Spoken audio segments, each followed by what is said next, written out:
Hey,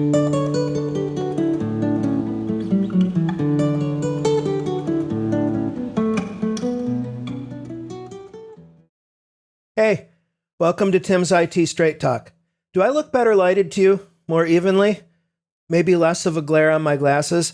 I am, in fact, taking recommendations. I am going to improve my audio-video setup here gradually, without losing the flavor of this being a spontaneous exercise. Speaking of which, the subject I wanted to talk about for a few minutes is that of learning on the go via audio.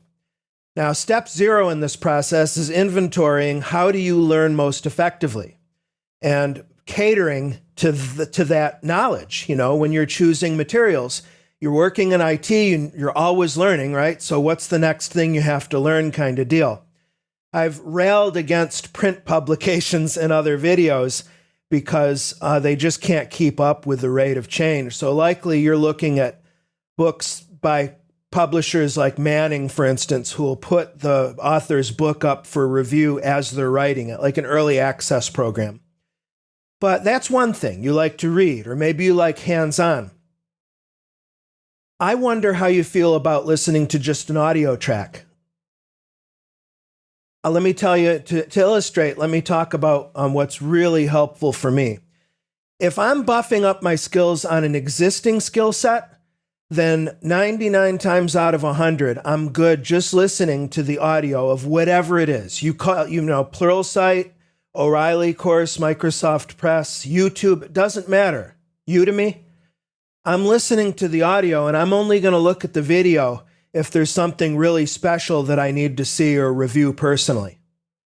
I understand that's not something everybody can do, but I'd like to have you think about that, because if you find that you can pick up and let that material sink in, listening to just the audio, it really opens up time pockets for skill development that you might not have seen otherwise. Think of mundane activities like picking up a few groceries at the grocery store or dropping off something at UPS or walking around for exercise, walking the dog, whatever idle activity you're doing, housework. These are all occasions where I'm feeding my brain, hopefully with something positive. If it's tech, it's positive. And I'm just cramming it in. Most of the time because I need to get smart on that technology to teach it.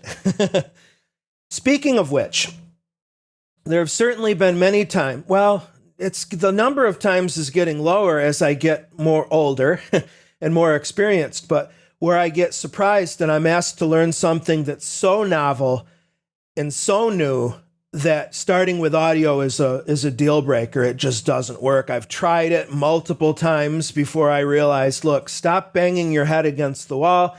The wall's not going to go away. And I can see now why. When you're learning a new technology, I don't know about you, but I can't form a picture of it unless I've seen it, Even if we're talking about something theoretical, maybe it's easier if we were just talking about mitigating phishing attacks or distributed denial of service. Maybe the instructor has some topology diagrams, but I can interpolate or fill in the blanks based on my past experience, and I can form the visual in my head pretty accurately. But something that's brand new, like I think of Okta, the single sign-on technology, I made a few courses for Pluralsight on that, and I'd used Okta as an end user for a long time, so I was familiar with the use cases and the user experience, but I didn't know anything about the dev side and the administration side. And I figured accurately that I can get up to speed. It's just unfamiliar. It's not totally out of my wheelhouse, but it was far enough out to where I tried to listen to the audio track and I'm like, this isn't working because I don't even have a visual anchor in my head for what the instructor is talking about. So that is a bummer because for me, it means I have to invest more focused, concentrated time just looking at that learning material. I guess it's a productivity hack because if I'm learning on the go, I'm still being productive in other ways, but simultaneously and in parallel, I'm able to do skill development as well. So it's a great twofer. But when I'm stuck in front of a television or a computer monitor having to watch for the first time, I don't really like that, to be honest. I want to get over that initial hump of unfamiliarity. And then once I have the visuals boiling around in my head, then I don't need to look at the video again. I can just do the audio. Again, I just can't stress enough how beneficial and convenient that can be when you really need to boil in the technology. You know, because that's something else that I advise. When you're faced with having to buff up your skill set, especially when there's a time pressure involved, it's a question of any opportunity you have to marinate in that material is a good thing. You know, I spend the last couple hours before I go to sleep each night reading and listening to various things on my headphones in bed. Very comfortable. It's my favorite time, honestly, or at least in the top 3. But by reviewing some of this material right before bed, I know you might accuse me of being a workaholic or having poor work-life balance.